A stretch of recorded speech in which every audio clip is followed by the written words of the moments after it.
A tragic irony has unfolded in Cleveland. According to police, 42-year-old Tanya Hunter, a local marriage counselor, died at the hands of her abusive husband, who they say tracked her down at home and stabbed her repeatedly.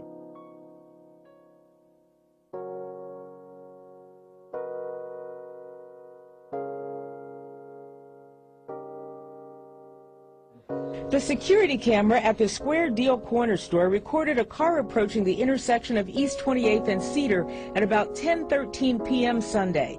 The next image is of the car pulling away, leaving a small child in the middle of the street. Bobby Buckner says a couple of his customers saw the child and called police. They asked the boy about his mother, and he got really, scared. I guess he was crying when they asked him about his mother. Police say the driver of the car was Maurice Lyons, a person of interest in the stabbing death of his wife, Tanya Hunter Lyons, earlier that night. The child left abandoned. Running behind the car was Tanya's 4-year-old son, who may have seen his mother's murder. My guess is that he knows something bad happened. Dr. Ellen Casper has not examined the child, but she says he's old enough to be traumatized by the drop-off and images of his mother's attack, but too young to fully understand what happened to her or where she is. Recovery is certainly possible with the right kind of support and help and guidance. Authorities say the woman's 4-year-old son, seen in this surveillance video walking in the street Sunday night, led them to her body. Police say the boy had been dropped off in the street and abandoned.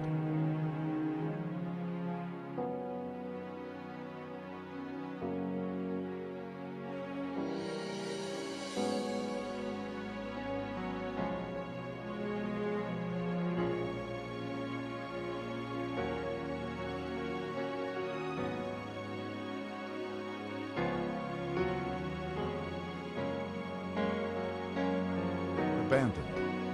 38-year-old Maurice Lyons has been charged with aggravated murder. The incident happened Sunday night, about 10 days after Hunter filed a domestic violence complaint against him. A close friend of hers, who did not want to be identified, said she feared for her life. Said that she really believes that he was going to try and kill her.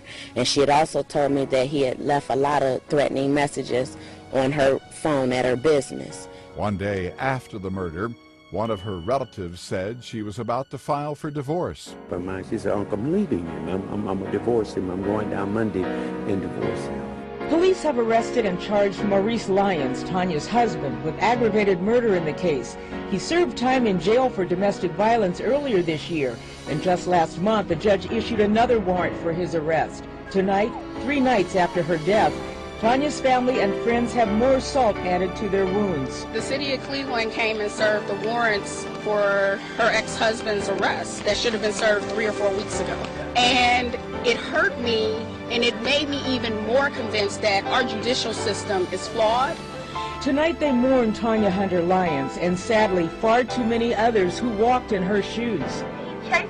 According to the National Coalition Against Domestic Violence, 1 in every 4 women will experience domestic violence in her lifetime. And in one recent year in Ohio, 345 women died. At the time of tonight's vigil, Tanya's family was still trying to get her little boy back. The 4-year-old has been in foster care ever since he was put out of a car and left at 28th and Cedar the night his mother was killed. Deborah Lee, News Channel 5. For some at this vigil, the loss still hasn't sunk in. A caring marriage and family therapist, so eager to help others, stabbed to death with her 4-year-old possibly standing by. Tonight's vigil is a tribute to Tanya Hunter Lyons and a call to the community she loved to look out for their neighbors and take care of each other. Just imagine your sister being abused, your brother being abused, your child being abused, and your neighbor see it and won't say nothing about it. That's what happened. They heard her at 6 o'clock screaming and hollering. Court records indicate Lyons had a long criminal history. They also indicate that Hunter was deeply in debt and that she had filed for bankruptcy only a year ago. An acquaintance of Hunter's said that Lyons was a student in one of her anger management classes a year ago and that the two were married in December. Police records indicate a troubled marriage, however. In fact, Hunter had filed 2 restraining orders against Lyons in the past 2 months. That's crazy. I can't even imagine, how somebody could do something like that. Just weeks ago, this Cleveland judge ordered Lyons to be picked up, but that never happened. It's my worst nightmare as a judge, because we do work very, very hard to prevent exactly this. Today, Lyons' friends and relatives are left wondering if anything else could have been done to prevent her murder. Ross Simpson, The Associated Press.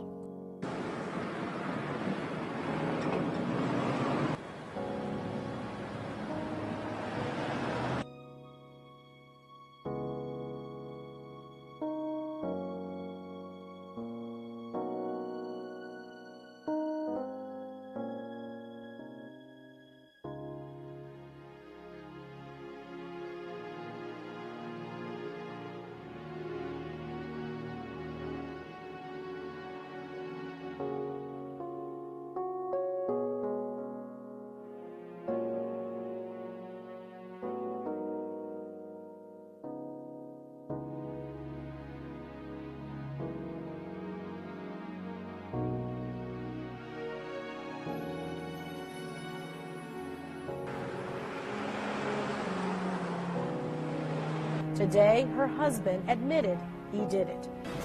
Maurice Lyons pled guilty to a variety of charges today, including the aggravated murder of his wife, Tanya Hunter.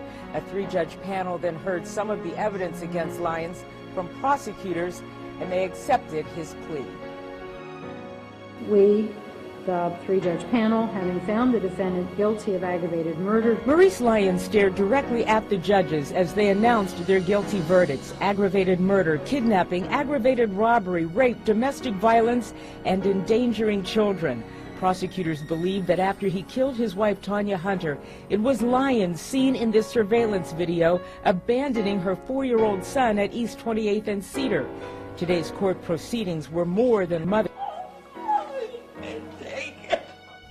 Hunter was a popular marriage counselor, but according to family members and court records at the time of her death, her own marriage was an abusive one, and she was planning to leave. Her husband's admission of guilt means he'll get life in prison without parole for the aggravated murder. But what remains to be determined by the court is how he'll be sentenced on the remaining counts, behind or beneath the life without parole, if you will. Now, formal sentencing is set for tomorrow morning at 9 o'clock. In the newsroom, Deborah Lee, News Channel 5. And that news comes as several people gather for a vigil tonight, and as Tanya's young son, who has been through a horrifying ordeal, is moved out of foster care. Behind closed doors at Children's Services today, the important question was what to do with a 4-year-old boy who may have witnessed his mother's murder. Family members met with social workers for much of the day. Back in a Cleveland neighborhood, more stories surfaced about the respected marriage counselor who died so violently. She was really fearful for her life. She said that she really believes that he was going to try and kill her. This woman, who did not want to be identified, says she invited her good friend Tanya Hunter Lyons to stay with her last week. She said Tanya was terrified of the man she was trying to divorce. She said that she believed that he crawled up in the attic window and got in the house because she has an alarm on her house. And went in and they beat her up. She said she had some bruises and stuff on her face. Just 5 days before the murder, Tanya filed a police report indicating she was receiving threatening phone calls from Lyons, and he said, "I'm going to kill you, and I'm going to punch you in the face." On Sunday night, Tanya was found stabbed to death in her garage with a tarp covering her body. The close friend says she had urged Tanya to get out of the house. I said, "Tanya, please just leave." And the only reason why she didn't come back over my house because I was going out of town. She still lives in each and every one of us because she touched each and every one of our lives. God watches, He watches over you. Judging by the number of mourners at the Word Church, it was clear Tanya Hunter Lyons touched a lot of lives in her 41 years of living. No one more so than her 4-year-old son, Timothy. Tanya was a good mother that loved and adored Timothy. Tanya was a social worker, marriage counselor, working on her PhD, and she taught at several local colleges. Not only was she motivated, she was memorable. We all fell in love very quickly with that, once again, contagious smile. She was an excellent worker who was committed to giving the best in her to her families. Tanya was also a veteran, served in the U.S. Army. She received military honors, and an American flag covered her casket. During a very moving part of the service, the perfectly folded flag was handed to her son. Family members say Tanya loved helping others, reminding people to focus on the way she lived, not how she died. She is now in heaven, experiencing no more worries, no more sorrow, no more pain, no more concern about right or wrong decisions. Still, the pastor acknowledged coping with the grief in this situation is extremely hard. Don't blame crazy stuff like this on God. God don't kill his precious babies. Her life ended in tragedy, but Tanya will be remembered for all of her triumphs. Hallelujah.